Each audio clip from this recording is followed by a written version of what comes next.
Hi, my name is Yasmin Terehi. I recently completed my 2-month transformational leadership program, and the results were powerful. If you want to live an exciting life and fulfill your highest potential in 2023 and beyond, I have an incredible opportunity for only a few more individuals to join the next cohort. I will personally be coaching a small group on how to discover and clear your limiting beliefs, how to manage your energy instead of your time, how to tap into the power of your intuition, and how to use discernment so that you can start living a life full of ease, abundance, and flow. As someone who has helped countless entrepreneurs and CEOs open doors of possibility they never thought existed, I can tell you that this strategy will completely transform your life. Best part, you'll 10x your output and unlock your creative genius. I'll work with you weekly to overcome your limiting beliefs and transform that into a new self concept. I'll teach you how to create clarity, systems, and processes, and I'll also help you develop your intuition. You'll get access to some of the best material that will also help you manage your energy, and you'll get access to guided meditations that are not available anywhere else. This method is so effective. If you'd like to join the waitlist, you can find the link in the show notes or navigate to www.yasminterehi.com/gateways-to-awakening/. Hi, my name is Yasmin Terehi, and this is Gateways to Awakening, where we host one-on-one conversations with leading experts in wellness, well-being, consciousness, and spirituality. Today's episode is with Dr. Eben Alexander, who was an academic neurosurgeon for over 25 years, including 15 years at the Brigham and Women's Hospital, Children's Hospital, and Harvard Medical School in Boston. He experienced a transcendental near-death experience called NDE during a week-long coma from an inexplicable brain infection that completely transformed his worldview. He's a pioneering scientist and a modern thought leader in the emerging science that acknowledges the primacy of consciousness in the universe. He's the author of the New York Times bestseller, Proof of Heaven, The Map of Heaven, and Living in a Mindful Universe, which is the sequel to his book.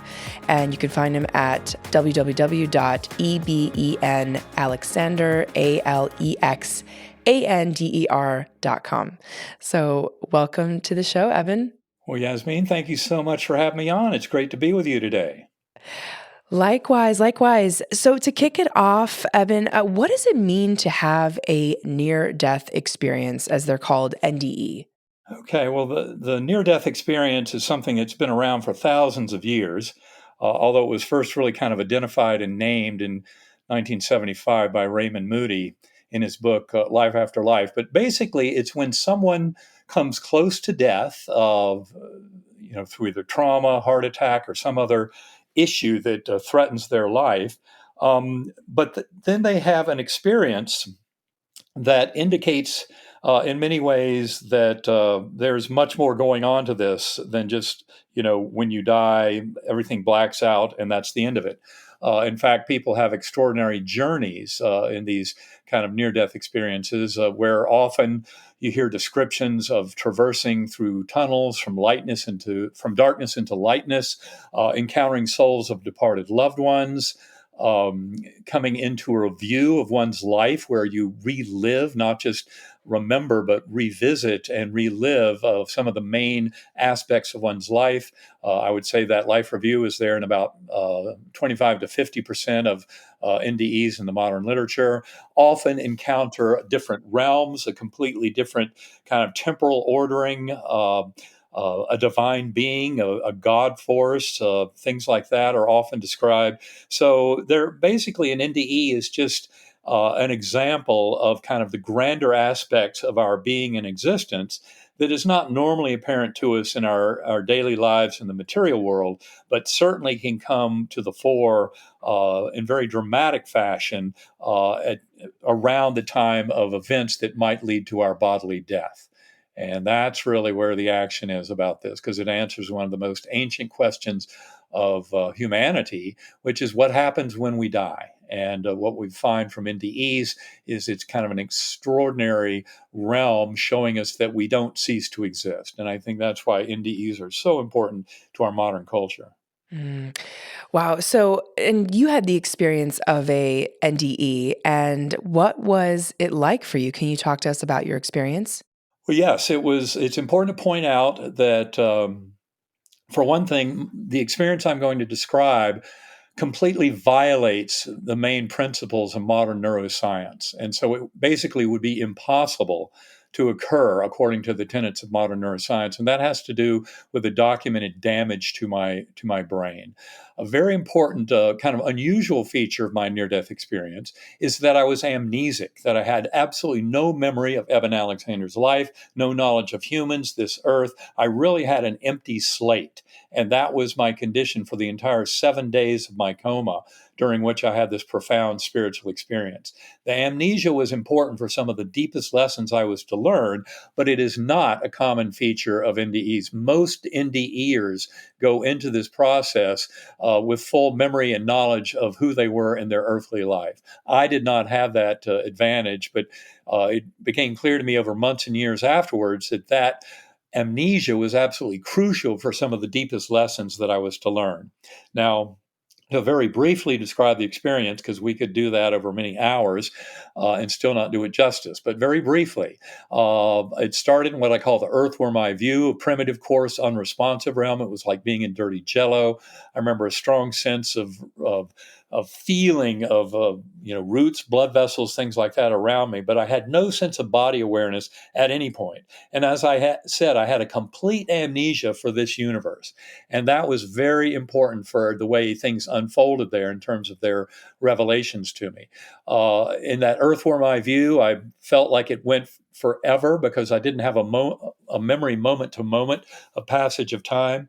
But there didn't come a point where I was diverted and basically rescued from that earthworm eye view by a slowly spinning white light. And that light came to me as kind of a spinning melody. So there was a beautiful kind of sound associated with this brilliant, clear light. And it came towards me and it opened like a rip in the fabric of that ugly earthworm eye view realm and led up into this rich, ultra real gateway valley. And the Gateway Valley was really an intersection point for Earth and the spiritual realms. It was much more real than this world. I mean, the Gateway Valley is where things like our life reviews would occur. And a life review, again, is very importantly, is not just kind of a vague remembering of events, but it's a powerful, detailed, alive reliving of events. And it can all happen at once. That's the important thing. You're in a realm that is so extraordinary that you can go through all the events of your life simultaneously and not be confused by that whole process, and yet glean deep lessons that are the purpose of a life review to help modify our course. And to teach us deep things about our existence. Now, in that Gateway Valley, I was a speck of awareness on a butterfly wing. There were millions of other butterflies looping and spiraling in vast formations, colors beyond the rainbow. Below us was this beautiful meadow surrounded by a rich green forest. It was all like Plato's world of ideals. It was a perfect world. There was no sign of any death or decay. I have very vivid memories of blossoms, buds, flowers, all opening in this rich and dynamic and lively fashion, extreme fertility, fecundity. I mean, just an amazingly beautiful realm that goes beyond any kind of worldly description. And of course, when I've already described how your life review, every event of your life can pass before your eyes simultaneously and instantaneously, and yet you make sense of it in that realm, tells you that you're not in Kansas anymore when you're in that kind of a space. It's much more dramatic and kind of interconnected with all the features of life and all of our fellow beings and all.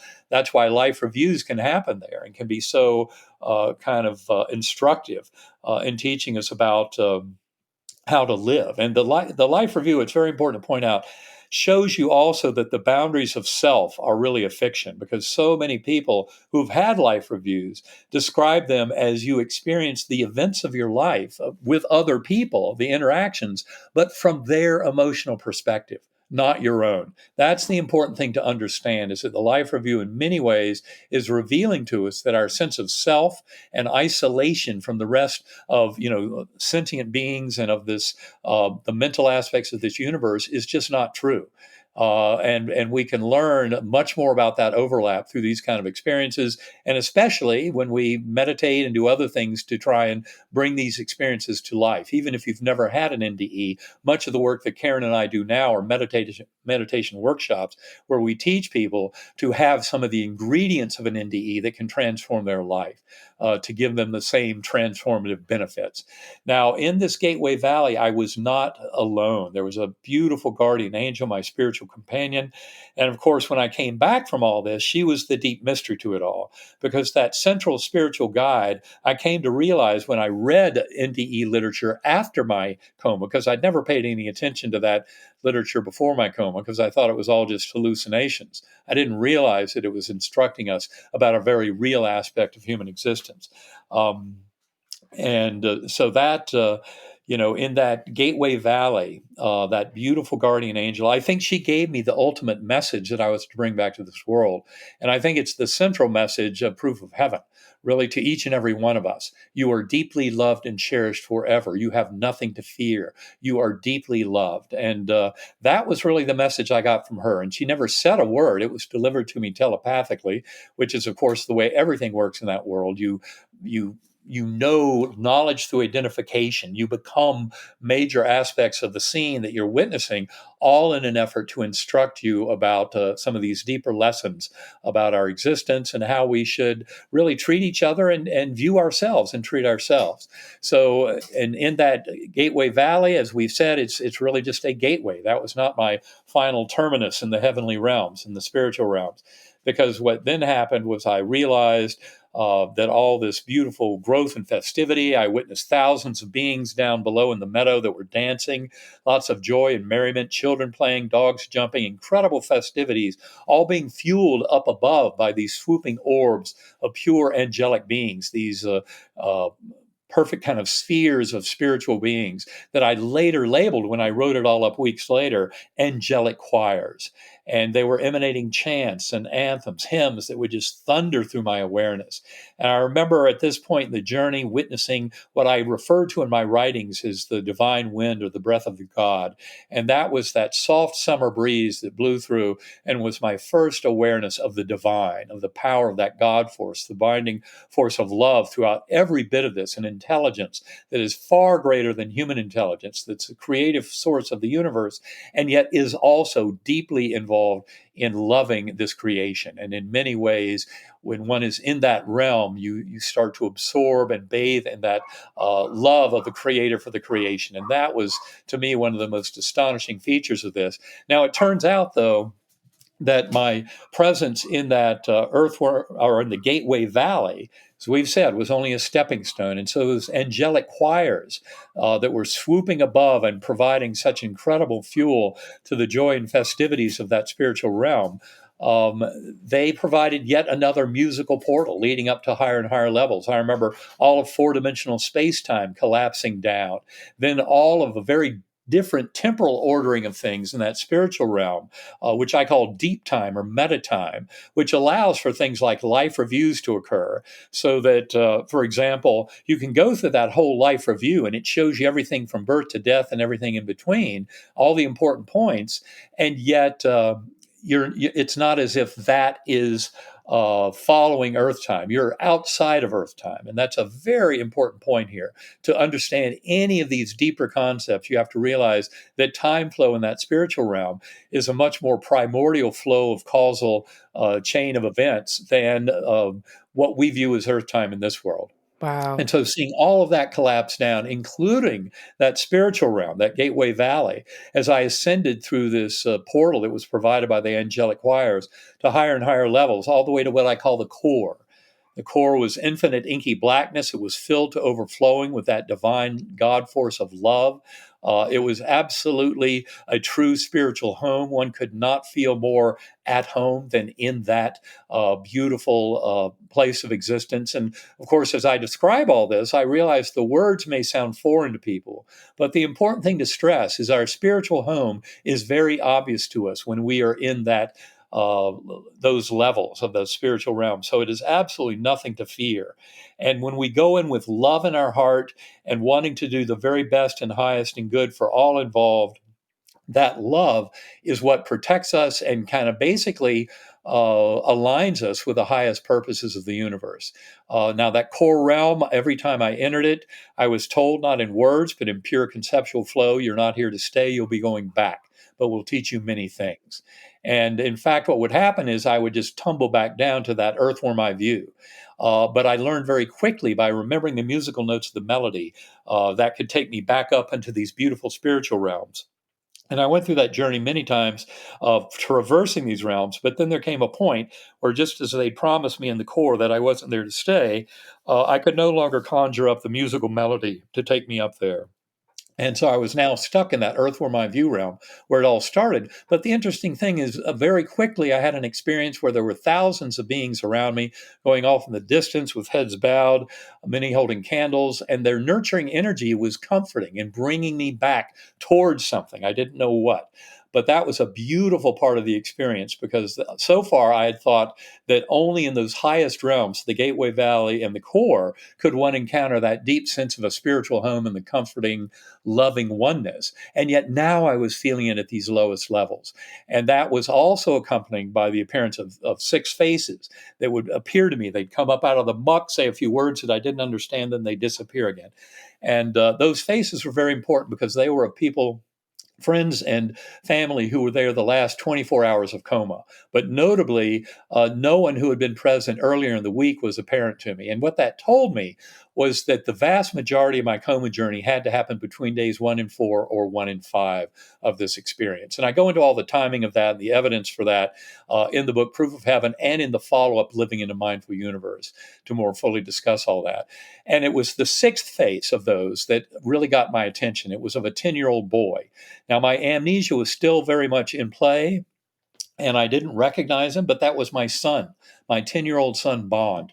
They had protected him from the worst news during most of this week, but now during day 7, it was a Sunday morning, the doctors held a family conference where they said I'd gone from 10% chance of survival down to 2% with no chance of recovery. And that's when they had this family discussion that it was time to let me go, to stop medical support and just let me die. And Bond overheard that outside the room, and he knew now that things were much worse than he'd been told. That's when he came running down the hallway, opened my eyelids, and one eye looking far left, the other far right, neither pupil working. I promise you, that's a terrible picture for anyone in medicine. And I didn't recognize him, but he was pleading with me, Daddy, you're going to be okay. Daddy, you're going to be okay. I didn't understand the words, but that pleading I sensed across all these realms, I had to come back. And that's what was my impetus to come back to this world. And I was able to will my way back through that extreme love for him, even not knowing who he was. But even as I woke up in that ICU bed on day 7 of coma, my mother, my sisters, my sons at the bedside, I did not even recognize them. That's how destroyed my brain was by this illness. And yet my memories and my cognition came back very rapidly, literally over hours and days. In fact, all of my semantic knowledge returned over about 2 months or so. That is the miracle of my story, as is pointed out in a medical case report by 3 doctors not involved in my care that came out in September 2018, Journal of Nervous and Mental Diseases. And that case report makes it very clear that the case I made in Proof of Heaven, which they made much more strongly because they had a lot more objective data in my medical records to go through. They made it clear that my brain could not have produced any kind of dream or hallucination, much less the most fantastic, detailed, memorable, alive, and vivid experience I've ever been through in my life. How could that happen when the medical details of my case so clearly showed that my brain was inactivated during that time? That's really why my story has become such a gift to the scientific community and to the world at large, is because of the deep medical details that show no way that this could have been a hallucination or a dream, because those parts of my brain were completely inactivated by that process. But that just gives you kind of a very brief thumbnail sketch of what the journey was like. Wow. Oh my gosh. I mean, that is phenomenal. And just my heart just blasted open as you were speaking about this, just because it's so beautiful. So I want to talk a little bit about the chances of recovery. I know you mentioned, the chances were extremely low, and you went from having amnesia to not remembering to then like being able to kind of come back to your full self and integrate that experience. What were the chances of recovery given your state? And like, can you talk a little bit about the validation from some of the doctors that confirmed that this, could not have been a dream or a hallucination or imagination? I just want to set that context before we move on to, Right. yeah. Well, my case has been discussed in many, many, many places, in many books on NDEs. In fact, Bruce Grayson's book After, which is his basically memoir and autobiography about his 45 years of investigating NDEs as a skeptical scientist, his whole chapter 10 is devoted to my case. So there's a lot of discussion out there. There are plenty of places you can encounter that. But the starting point for your question is really that medical case report. In the Journal of Nervous and Mental Diseases, September 2018, Dr. Serbi Khanna, Lauren Moore, and Bruce Grayson. And they make it very clear, two major points of their case study. One is that my brain was far too damaged for me to have had any kind of dream or hallucination. And that's a very important point. But even more important, in some sense, is my recovery. It's really unprecedented in the medical literature. In fact, when this case report was presented to the peer review editors at the Journal of Nervous and Mental Diseases, they said, well, this case is absurd. There's really nothing like it in the literature in terms of recovery from more than a week in coma due to gram-negative bacterial meningoencephalitis with a rapid descent into coma. So how do you explain it? And the three doctors responded, who wrote the report, said, well, it's because he had a near-death experience that this miraculous recovery was enabled. I mean, in so many words, that was kind of the message. And that was good enough for the scientific peer review editors. They said, okay. They knew of other cases like that. For example, Anita Morjani's story is told in Dying to Be Me, where she basically had a stage 4 lymphoma, was within hours of death, deep coma, and she had a profound near-death experience and came back to this world knowing her cancer would disappear, and it did. And she's alive and well today. That all happened in February 2006. Or Dr. Mary C. Neal, the orthopedic surgeon who had a profound near-death experience kayaking in Chile in the late 1990s, over 30-minute warm water drowning. You don't just come back from that, but they brought her to the surface dead. They resuscitated her. She ended up having a full recovery, went back to work as an orthopedic surgeon, and has gone around, as I have. I presented with her before, the spiritual journey, the NDE. So really, it's a deep lesson to all of us that as we come to acknowledge more readily our spiritual essence and our connection to a spiritual center of the universe, whatever you want to call it. You can call it God or Allah, Brahman, Vishnu, Jehovah, Yahweh, Great Spirit. I don't care what words you use, but don't pretend that by labeling it, you own it. And realize that that experience is what near-death experiencers of that God force is something that more than 90% of near-death experiencers report. And they don't come back more religious. They come back more spiritual. But the important point, certainly for the religious community, is that if 90% of NDEers have had an experience that proves to them the reality of God, then maybe we should all take that concept a little more seriously. Um, and I feel that people can come to this kind of knowledge through meditation and centering prayer. You don't have to have your own NDE, but Ken Ring has written extensively about how just knowledge of NDEs out in a culture can greatly help to awaken that culture to the transformative benefits that NDEs offer those who have them. Wow. So this is incredible. And Eben, I want to talk a little bit about your experience in that state. You call it the Gateway Valley. And there's so many rich kind of points of view that you mentioned in that space about time. And I'm curious, what from your perspective is the meaning of life, after having gone through that experience? Why do you think that we are here then if if we're just, are we supposed to just like learn our lessons? Like, have you come up with a point of view on that? Well, I think we're participating in many ways with the universe in a form of self discovery. So it's almost like that great kind of God force at the core of the universe loves this evolving story and is learning from it. So we're all contributing basically to the transformation and evolution of consciousness itself. And I would say that ultimately that's kind of the bigger picture. But to look at it as an individual human being, we're really coming to a deeper understanding of our relationship with the universe. And that also deeply involves a sense of meaning and purpose to that relationship. And that's what I think is most valuable to all of us. And that's what can bring us into healing and wholeness and kind of full soul growth in this life, is to acknowledge this much kind of grander aspect of our being, our interconnectedness, and that we're really here to learn about these lessons of love, compassion, kindness, mercy, acceptance, when necessary, forgiveness, but a whole set of tools that instruct us about how best to live and function in our lives so that we most fully take advantage of our presence here on earth in terms of growing towards that oneness with the divine, which I think Mm. is ultimately where all this is leading. So, why do you say in your book that we're sharing one mind? Can you speak a little bit about this point? Well, it's mainly because in the 14 years since my coma, I've been working with scientists around the world. And if people want to learn more about that, you can go to GalileoCommission.org. You can go to scientificandmedical.net. These are sites run by hundreds of scientists around the world who are deeply interested in the mind brain connection and the nature of consciousness, the very nature of reality. And so I've been working with these scientists in the 14 years since my coma, trying to come to a deeper understanding of how my experience could happen. Basically, that's what I was looking for, was a deeper explanation of why I experienced what I did during that week in coma. And what I can tell you is the giant dominance of information is leading to the concept that we are all sharing one consciousness. We're sharing one mind.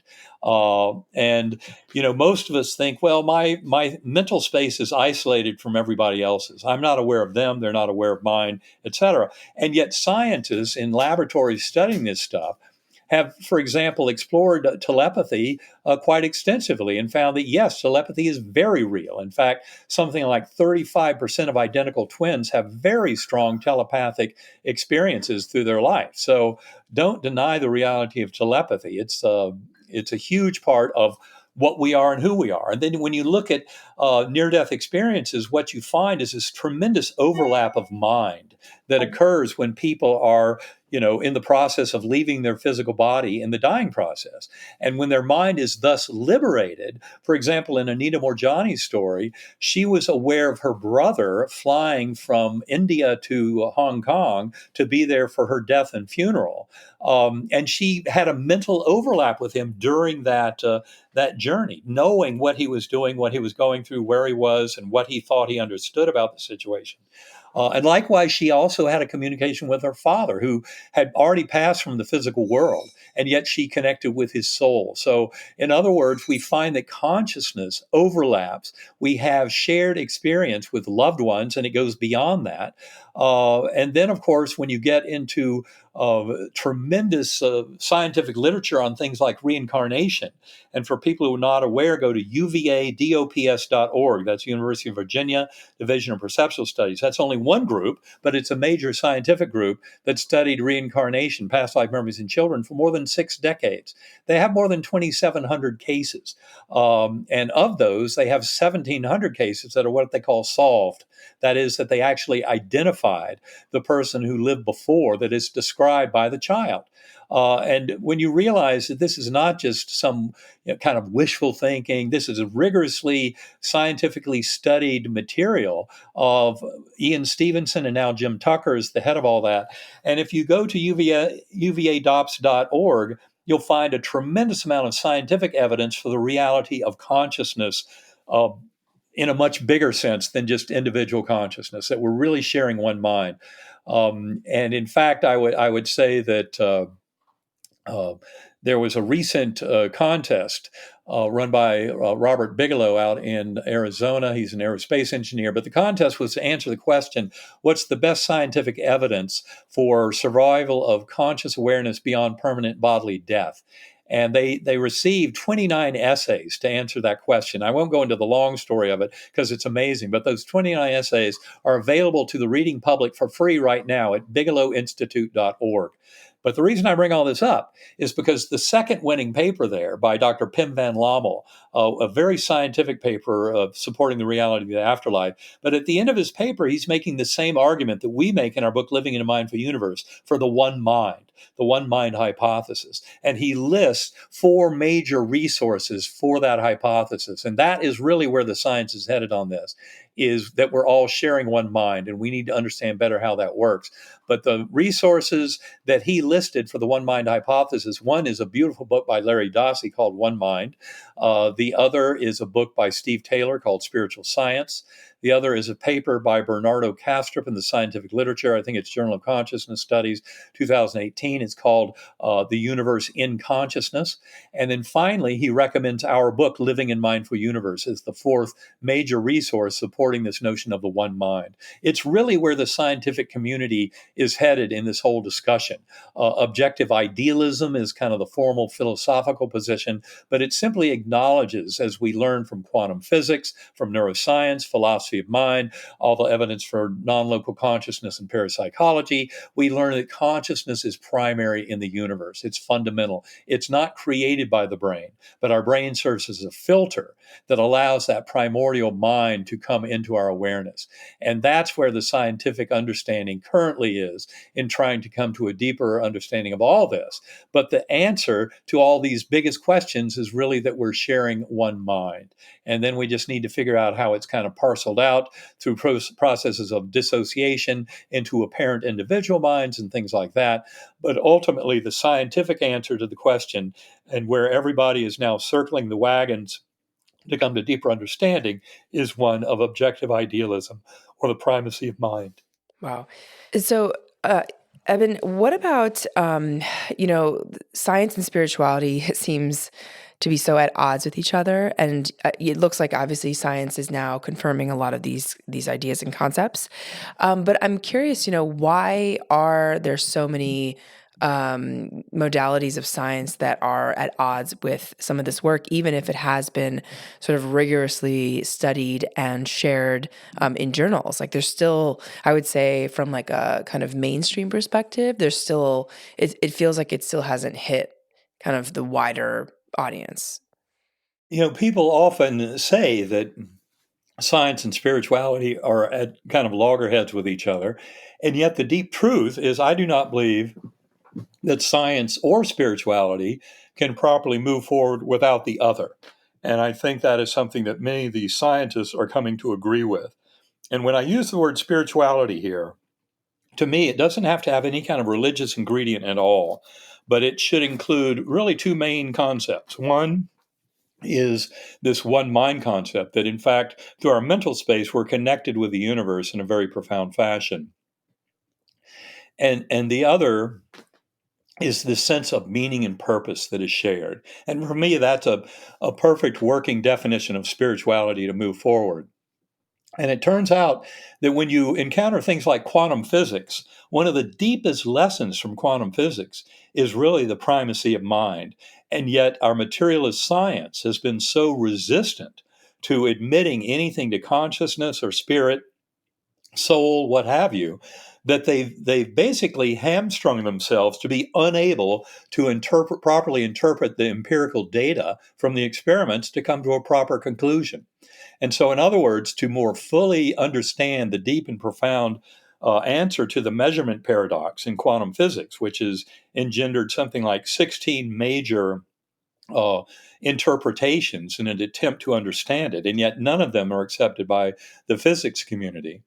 And in many ways, as we move forward, and especially with this acknowledgement in the year 2022 with the Nobel Prize being given to three scientists whose work 30 and 40 years ago proved the reality of entanglement. That is, that the universe is connected in many ways outside of space and time that go beyond our general understanding, but in ways that can be readily demonstrated in the experiments. And that is really where the action is, because quantum physics itself is telling us that mind is primary in the universe. This is something the founding fathers of quantum physics all commented on, like Wolfgang Pauli, Max Planck, Erwin Schrödinger, Pascual Jordan, and others all talked about how mind seemed to be fundamental in the universe. But we've come a long way since their work. And that long way includes not only work in quantum physics, but also advances in neuroscience, advances in philosophy of mind, and advances in parapsychology with all the evidence for non-local consciousness. And all of this contributes to a much bigger answer about explaining the mind-brain connection and the nature of reality in a sense that acknowledges we're spiritual beings in a spiritual universe that is interconnected through this mental layer of mind. And that's where I think we can finally start to move forward. And for anyone out there in the scientific community who wants to learn more about this, certainly our book, Living in a Mindful Universe, is a great consolidation of a lot of this scientific effort and thinking. But also for the rigorous scientific mind, I would highly recommend the trilogy of books from the University of Virginia Division of Perceptual Studies, edited by Dr. Ed Kelly. The books Irreducible Mind, Beyond Physicalism, and Consciousness Unbound. And those three books, written from 2007 through 2021, provide an extraordinary example of scientific and philosophical discourse that supports this evolving notion of the primacy of mind in the universe.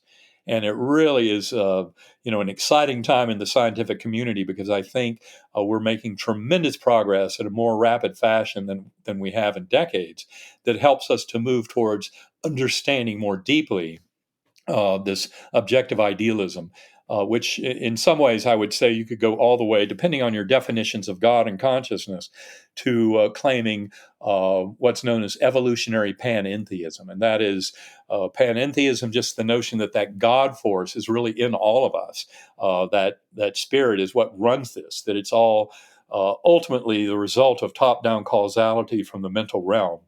And the word evolutionary is what brings to the fore free will, and that we truly have free will, because in fact, materialist science is so mistaken over all this that they would argue that you do not have free will at all, that your conscious awareness is an illusion, that's an epiphenomenon of chemical reactions and electron fluxes in the brain. And they completely miss this deep and profound revolution of objective idealism and panentheism that is really taking over the philosophical world in major ways because of all this evidence, Right.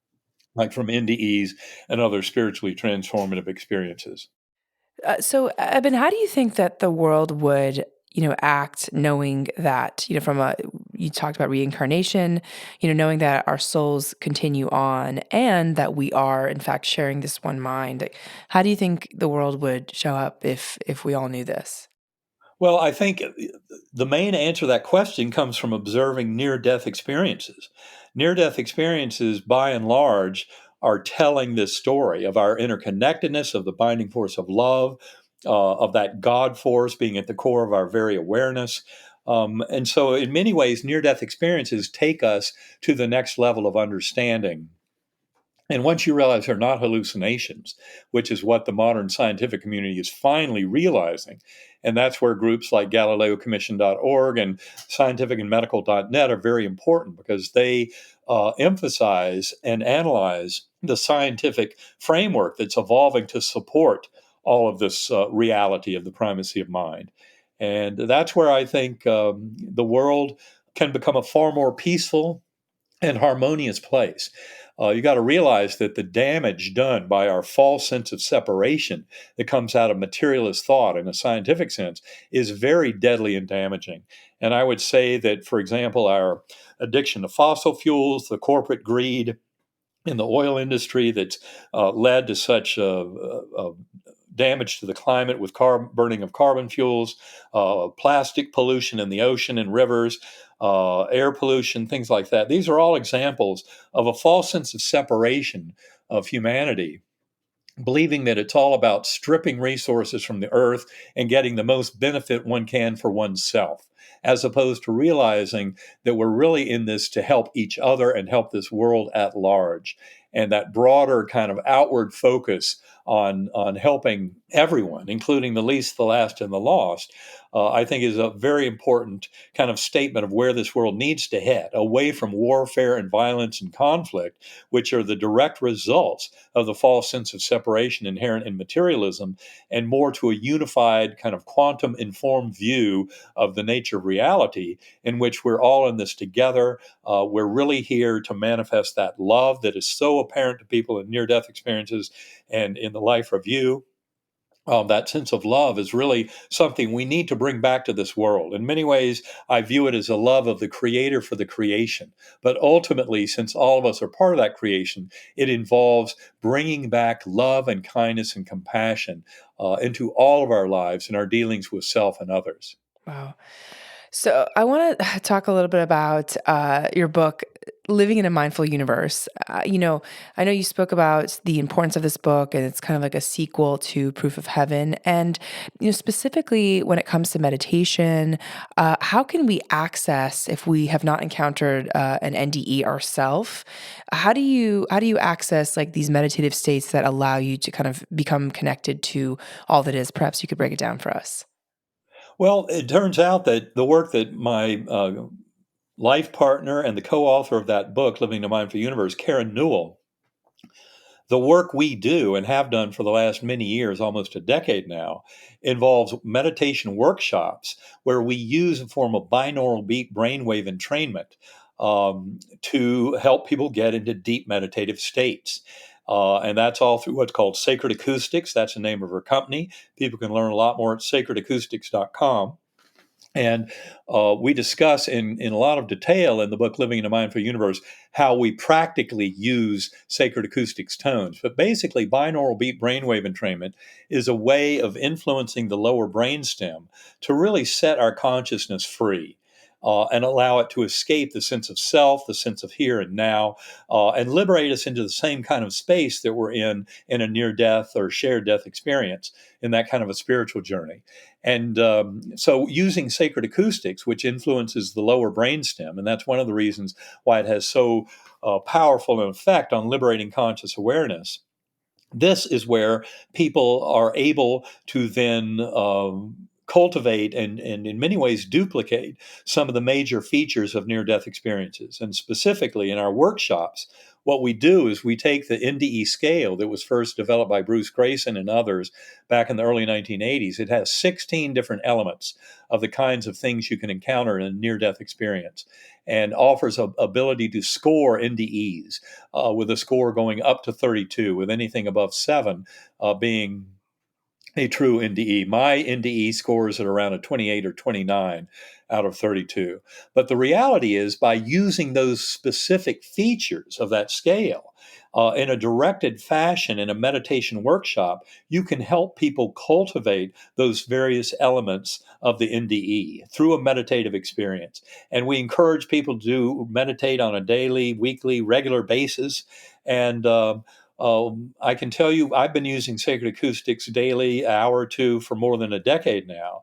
And it's a very profound way of kind of connecting with higher soul, connecting with souls of departed loved ones, and really coming into a deeper sense of meaning and purpose in one's own life, seeking creativity, guidance, wisdom, and insight. I mean, these are all things that evolve naturally from this process of going within. When you realize that most of what we do in our normal waking consciousness is have this little dance where we're listening to that voice in our head. Well, the voice in your head is not who you are. The voice in your head is not the magic of consciousness. I love how in his book, The Untethered Soul, Michael Singer calls that voice in your head your annoying roommate. That is the deeper truth. And so in meditation, what we can do is put that annoying roommate, the little ego voice in our heads, into timeout. And we can start to explore consciousness in a much richer and more powerful fashion by just riding the tones, the binaural beats.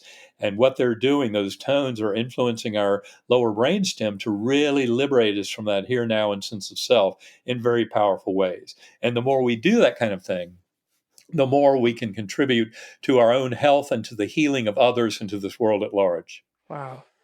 Okay, so Sacred Acoustics, and I will check that out, and we'll include that in the show notes as well. Dr. Eben, we're actually coming towards time. I wanted to understand, like, how you saw the pandemic shift your perspective, or you've noticed other people's perspective shift when it comes to connecting with themselves and connecting with others. Well, I think the pandemic has presented a beautiful opportunity for growth. One of the things that I've noted and reported on ever since my NDE is that the hardships and difficulties and challenges in life are a gift. And it's how we respond to these challenges that determines how much we're able to undergo soul growth and to improve and transform ourselves to the souls we truly came here to be. And I think that's one of the most profound lessons. And that's why the pandemic itself, in many ways, kind of challenged us. In many ways, kind of split us apart. We were into forced isolation, very challenging for many people to learn how to deal with that. But also, it exposed a lot of kind of weaknesses in our society, in our healthcare system. We've seen the kind of polarization of politics and how politics can be used to weaponize information. And sadly, that's exactly what we've seen happen in this world. And yet, in many ways, I think our kind of struggling and wrestling with these issues and coming out on the other side of it in terms of our dealing with social media, Twitter, and all those kind of things, dealing with this the challenge of a virus that threatens our health and that kills off millions of human beings. These are all opportunities for growth. And what I've seen is more of a coming together and understanding of our potential. And for example, what we saw early on in the pandemic was when humans stopped going around the world and flying jets and driving their cars and running their industries, how very quickly the waters and the air seemed to kind of clear up. I remember a report out in Nepal where somebody said for the first time in their life, they could actually see the mountains north of Kathmandu, which had been obscured by air pollution for some time. Likewise, the waters of Venice, you could see the fish again. So it's a lesson in how, if we'll calm down and back off and not be so aggressive about trying to rip every resource out of this planet until there's nothing left to rip, but let's go more for a sustainable mode of interaction. We can do a lot of things on the internet, a lot of connectivity there. We can do a lot of food procurement and other things like that locally. And that's where I think the pandemic is kind of forcing us in many ways to adopt different ways of addressing some of these problems and finding that we can often come up with beautiful solutions when we're just reminded that we don't have to behave like pure materialists, falsely separated from the universe, and just rip everything we can from the world around us, but in fact can live in sustainable harmony with this world.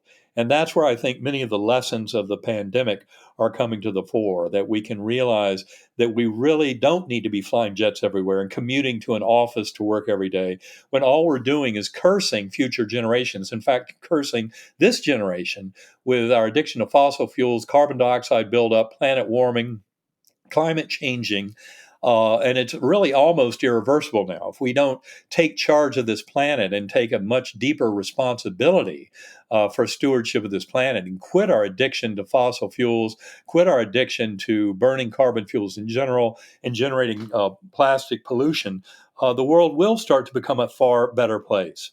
So I Yes. think there are deep lessons in the pandemic around all of these issues. And what we really need to do is start being better stewards of the planet. Mm. Yes, I could not agree more. Dr. Eben, what sort of things have surprised you the most on your journey looking back? I mean, it's also so interesting that you were a neurosurgeon and, the coincidence of your journey and the NDE, given the perspective that you've been given. I had Dr. Jill Bolt-Taylor on the show about a year ago. And also I thought, what is the coincidence of that?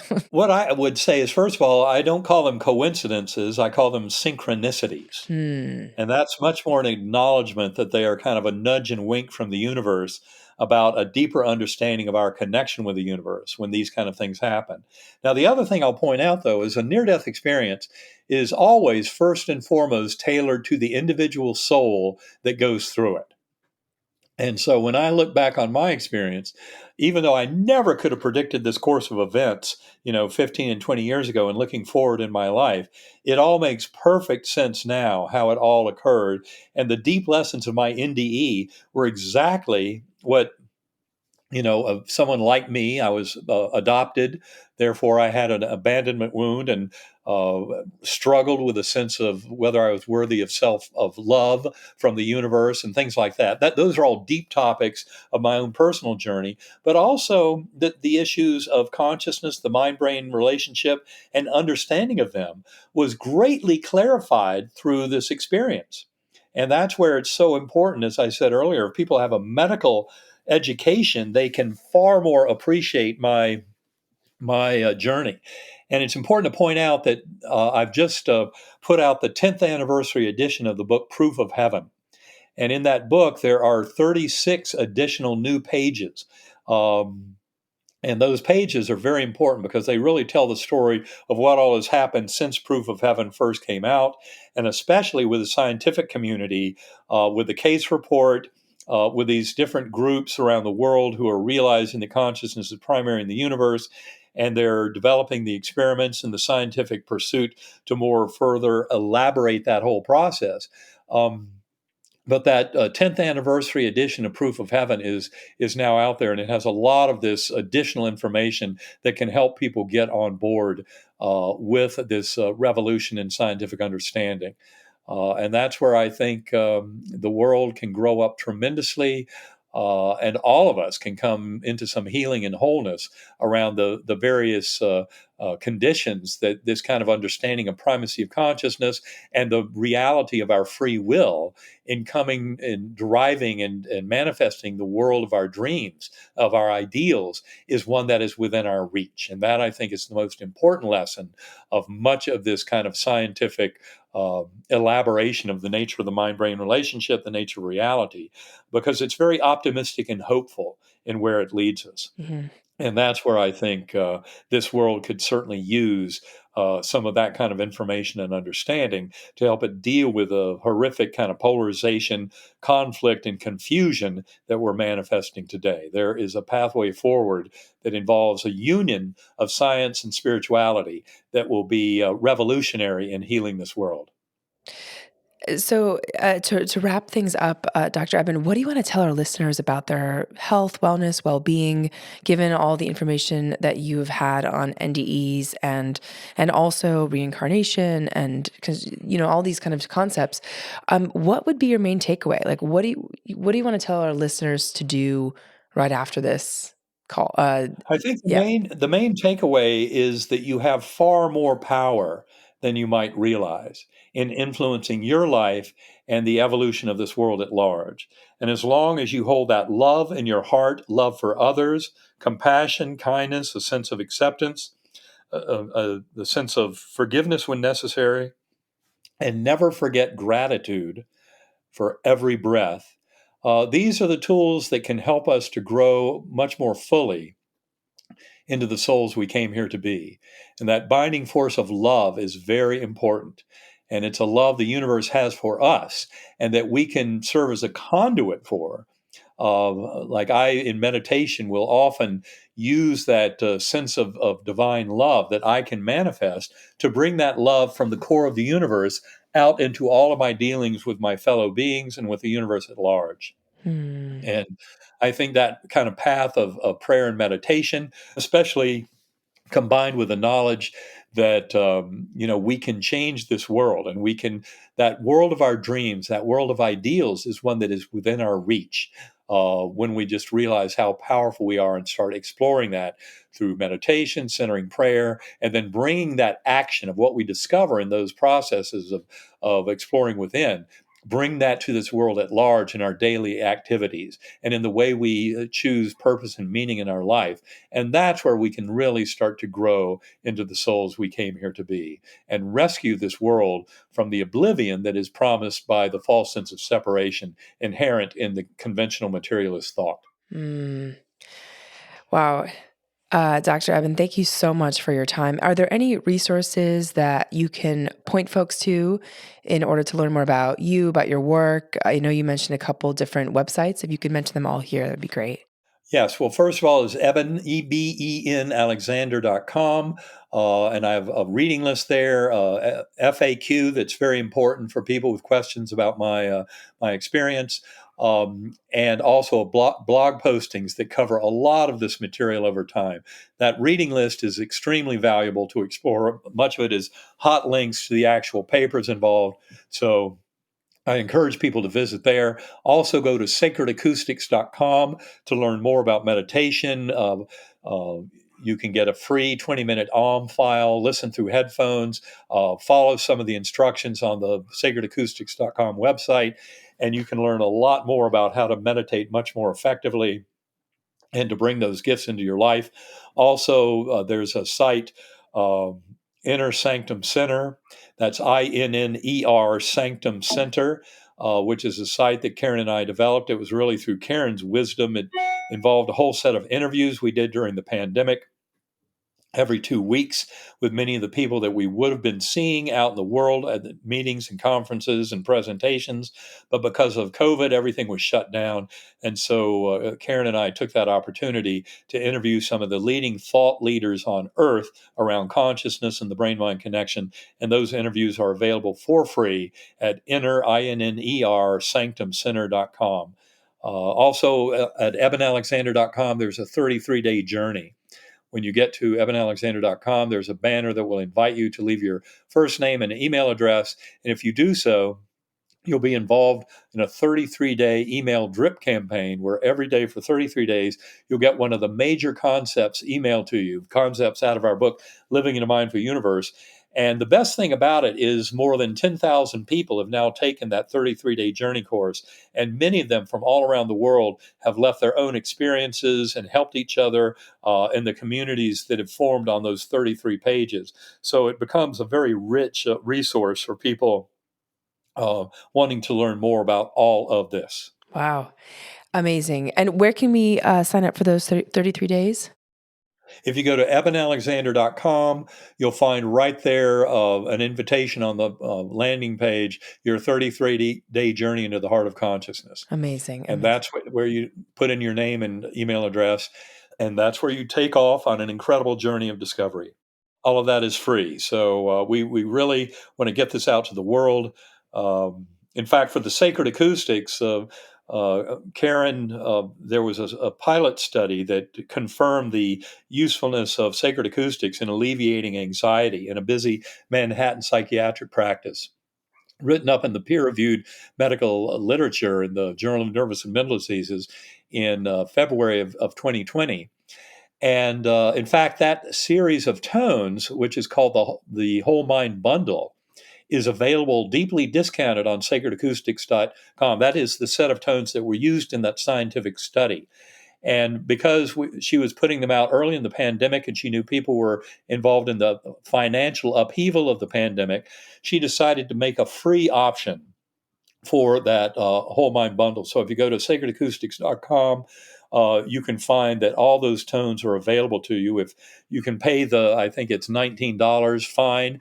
If you're in financial hardship right now, Karen and Sacred Acoustics are kind enough to still be offering the whole mind bundle with a free option. So we just wanted people to be able to access these techniques for deep relaxation when they were especially challenged during the COVID pandemic and during our very chaotic times. Amazing. Thank you so much. We'll include those in the show notes. And for our audience, thanks for joining and for listening. In this episode, we learned about proof of heaven and near-death experiences from neurosurgeon Dr. Eben Alexander. And you can tune into Gateways to Awakening, where we host one-on-one conversations with leading experts in wellness, well-being, and higher consciousness. Thank you so much.